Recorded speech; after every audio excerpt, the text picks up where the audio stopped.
Hello বন্ধুরা, আমি মোচার ভেতরের অংশটা চারফালি করে নিয়েছি। এটাকে আজকে ঝোল করব।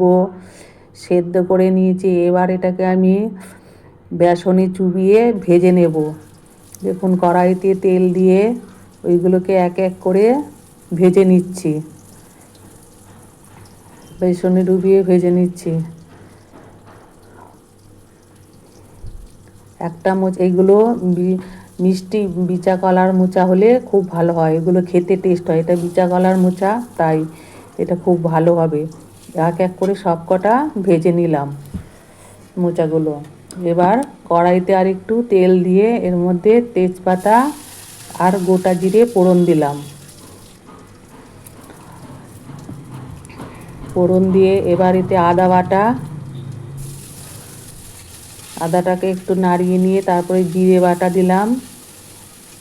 দিয়ে কেটে রাখা টমেটো আর কটা কড়াইশুঁটি দিয়ে ভালো করে নাড়িয়ে নিচ্ছি।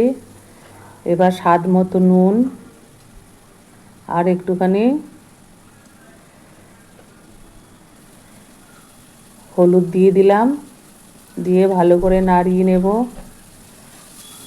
নিয়ে এবার এর মধ্যে আমি একটু লাল লঙ্কার গুঁড়ো দিয়ে দেব। যে যেরকম ঝাল খাবেন সেই বুঝে লঙ্কার গুঁড়ো দেবেন। দিয়ে আমি একটু জল দিয়ে দিলাম। আপনারা চাইলে একটুখানি মিষ্টিও দিতে পারেন। একটু মিষ্টি দিলেও ঝোলটা একটু টেস্ট লাগবে। এবার কেটে রাখা আলু, সেদ্ধ করে রাখা আলু ওই করে ভাজিনি, কারণ তেল লাগবে বেশি, তাই তেলটাকে অ্যাভয়েড করতে চেয়েছি। আর ওই মোচা ভাজাগুলো, আলুগুলো দিয়ে দিলাম, সঙ্গে একটু ঘি দিলাম। আমার চ্যানেলটায় যদি আপনাদের ভালো লাগে, রান্নাগুলো ভালো লাগে, আপনারা শেয়ার, কমেন্ট ও সাবস্ক্রাইব করবেন।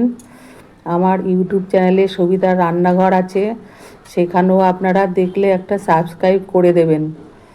দেখুন এ কি সুন্দর হয়েছে মোচার ঝোল।